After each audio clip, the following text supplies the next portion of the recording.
BX1+.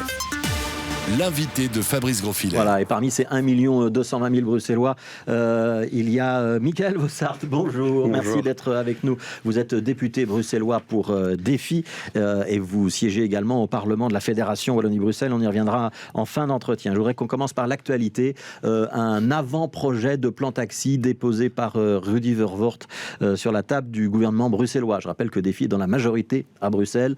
C'est une bonne chose. Vous l'attendiez depuis longtemps. Est-ce que vous êtes content de la première épure? Alors oui, on l'attendait depuis longtemps. C'est vrai qu'il fallait prendre le temps de concerter. C'est souvent comme ça pour les grandes réformes. Je pense que ce qui était utile ici, c'est de mettre un terme au flou, à l'insécurité juridique, étant d'un point de vue d'un secteur que d'un autre. Parce que ce qui, pour nous, compte dans la réforme, c'est qu'on puisse travailler sur le statut, sur la protection du travailleur en tant que tel. L'autre élément, c'est de voir comment on va à la fois articuler cela avec les projets d'une nouvelle mobilité pour l'avenir de Bruxelles, puisqu'il y a le plan Good Move. Et donc ça, c'est vraiment des balises importantes, dans notre, en tout cas de notre côté, parce qu'on a besoin d'avoir... On a perdu un peu de temps, ça il est vrai. Ouais. On a eu l'étude Deloitte qui avait été effectuée. Maintenant, le plan taxi était annoncé pour avant l'été. Là, on est à l'automne et on comprend qu'il sera plutôt adopté au printemps prochain. Mais je pense qu'il est là, il sera discuté entre les partenaires. Est-ce qu'il est équilibré du point de vue de Défi? Est-ce qu'il ne fait pas la part trop belle au secteur du taxi traditionnel, avec plutôt beaucoup de contraintes pour le secteur des plateformes et un marché qui est un petit peu sauvegardé, bétonné, protégé pour les taxis classiques? Alors, moi, je n'ai pas envie de dire qu'il y a une espèce de chasse gardée pour l'un ou pour l'autre. Ce qu'il faut, c'est des règles. Il faut un statut. Et donc, il faut que tout le monde puisse jouer le jeu. Je pense que nous, on veut une réforme qui est moderne, qui va répondre aussi aux demandes. Le texte de Rudy Verwoerd, il est moderne ou pas? Alors, il reprend... Vous souhaitez l'amender? Il y aura sûrement des propositions qu'on va faire. Je vous ai donné quelques exemples où on veut vraiment, à la fois pour le statut des travailleurs, mais aussi pour l'articulation avec le plan Good Move. Mais je pense qu'il y a quand même une bonne base. Une bonne base de négociation.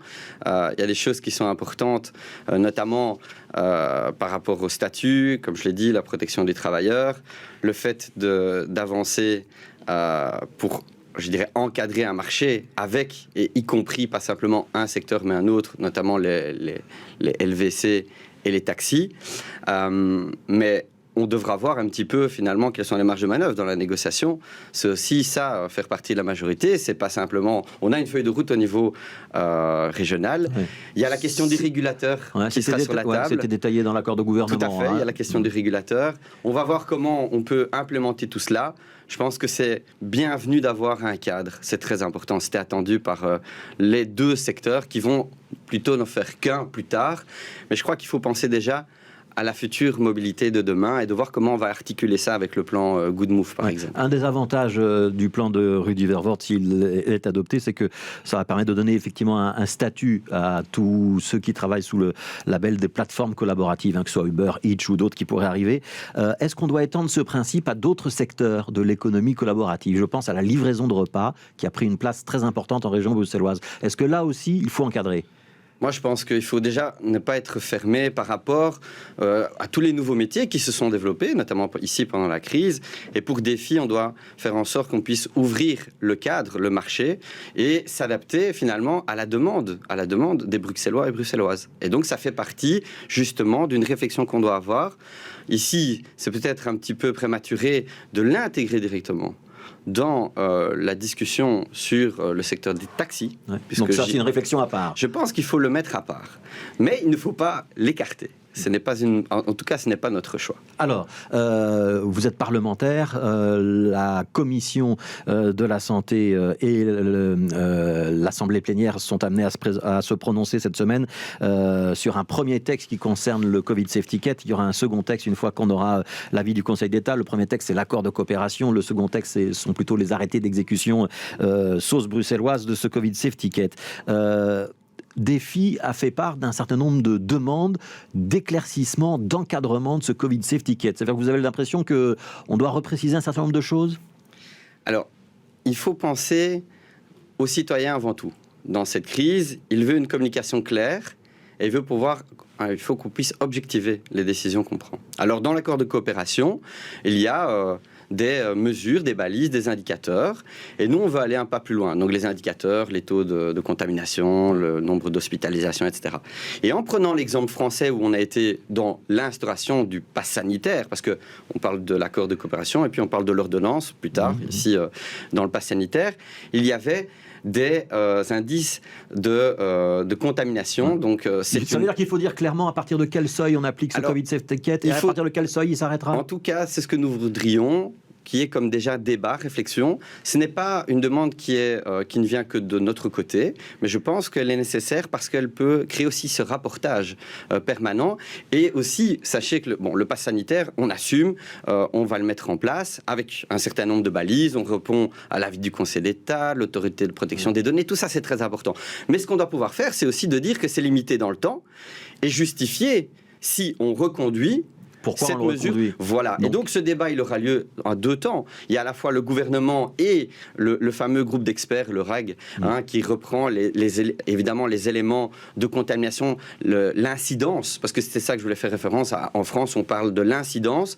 Eh bien, en France, quand on a mis en place le pass sanitaire, c'était par rapport ici à la situation bruxelloise, eh bien, c'est 4 fois plus important aujourd'hui l'indice d'incidence à Bruxelles par rapport à la France qu'il a mis en place. Donc vous demandez des balises claires, chiffrées, pour qu'on comprenne, voilà. et une publication régulière des indicateurs pour qu'on puisse savoir où on en est. Tout à fait, c'est une question de bonne gestion. Ce que vous dites aussi, c'est que ceux qui vont appliquer ce Covid Safety Kit, et on pense à ceux qui travaillent dans l'ORECA par exemple, ou dans la culture, ils puissent l'appliquer à eux-mêmes. C'est-à-dire qu'on puisse exiger que les travailleurs de la culture ou de l'ORECA soient soumis au Covid Safety Kit. Alors, au niveau du droit... Ça pose beaucoup de questions au niveau du droit du travail, et c'est une compétence fédérale. Alors, ce serait la mesure la plus logique, puisque ce qu'on veut dans le pass sanitaire, c'est à la fois, il ne faut pas se le cacher, ça fait en sorte qu'il y ait plus d'incitation à la vaccination, mais à côté, c'est d'éviter la circulation du virus, et donc, c'est d'éviter que les personnes qui soient dans les lieux clos, dans ces zones, secteur Eureka, ne puissent pas eux-mêmes diffuser le virus. Maintenant, on sait qu'il y a tout un chemin avec les partenaires sociaux, etc.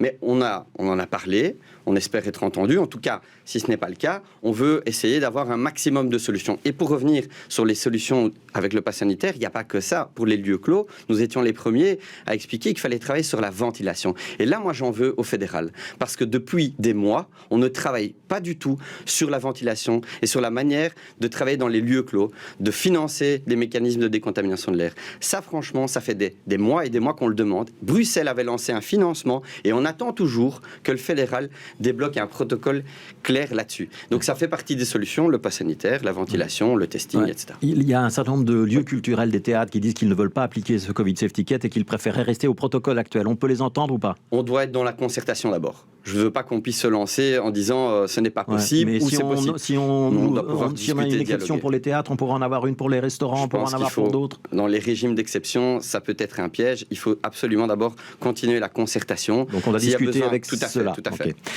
Vous êtes député bruxellois, mais vous siégez aussi au Parlement de la Fédération Wallonie-Bruxelles.